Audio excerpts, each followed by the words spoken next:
Hey guys, this is Nicholas Sirius here with another episode of Different and Proud.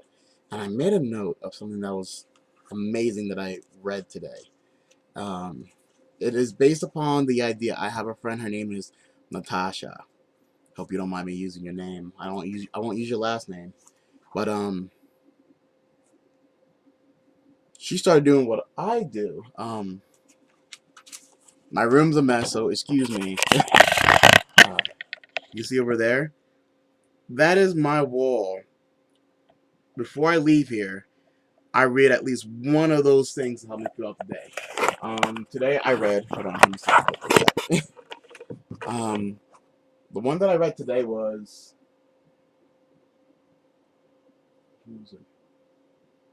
There are two ways to be happy. One, change the situation, or two, change your mindset towards it. And that's always a good way to kind of like think about problems that you have. As I'm trying to not let you see the rest of my messy room.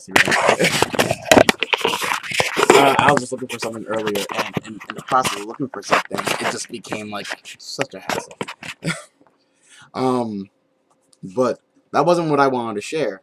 Um, I attend um, an organization that helps people who are similar to me, people who happen to have mental health problems and they need help recovering.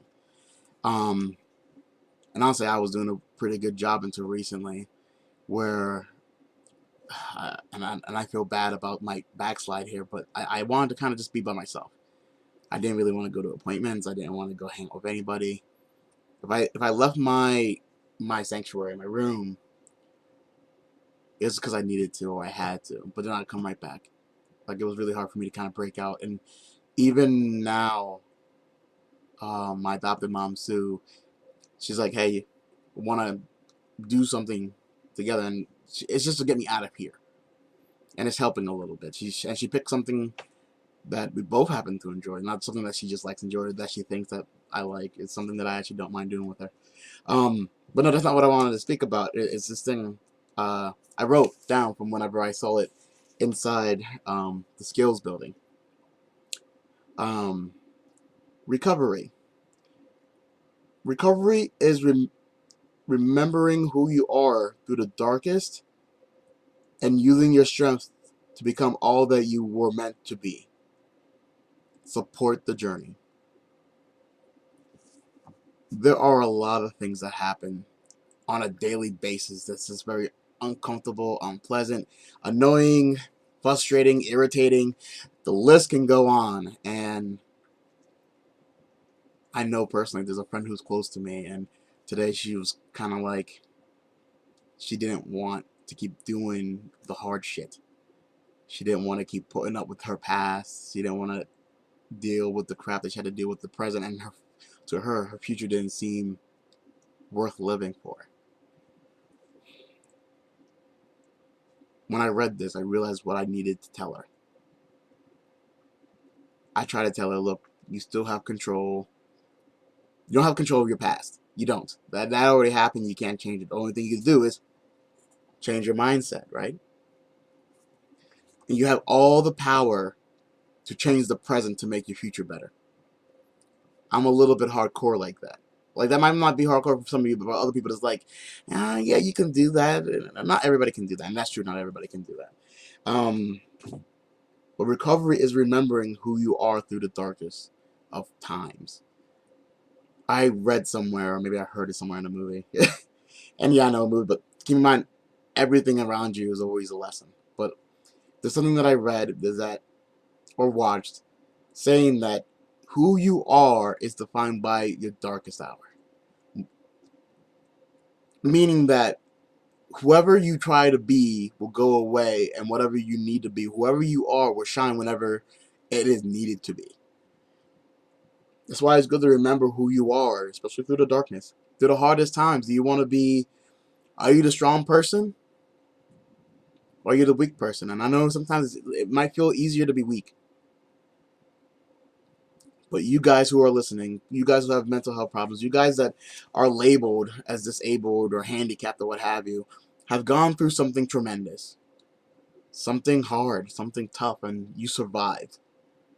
Remember that. Remember that you guys can be strong if you allow yourself to be. And if you don't think that you are, find somebody who can help you. I'm going to help my friend. I'm going to help her because, one, she's important to me. And two, honestly, I think she can do great things. But everybody needs help, and I believe that she does too. So I'm going to try to help her. If you're going through a hard time, don't allow yourself to go through it alone. Like with Sue, she realized that I'm going through a hard time. And she's like, don't hide out. She doesn't say this, but she says this every other time. But she didn't say it this time because she knew it was legit. Don't hide out. Be with people who you trust. Be with people who you love and who love you. If you don't feel that anybody loves you, then you're not looking hard enough. Everybody has somebody who loves them. It may not be the same kind of love that you want. Like, for instance, like, you might have a friend who you feel very deeply for. But they might not feel the same way about you. But it doesn't mean that they don't love you. That they're not a friend. Utilize what people are willing to offer you. If they want to offer you their hand, take it. But don't use that hand as a crutch. Use it to help yourself up. Use it to realize who you are in the darkest of moments. I'm hoping that helps you guys, because it helped me. And I realized, and this wasn't intentional, everything I said actually linked up together with the same lesson. So that's great. You guys are the reason I do this. So I hope you guys appreciate this. I'll see you guys later, okay? Remember, different and proud. Good night.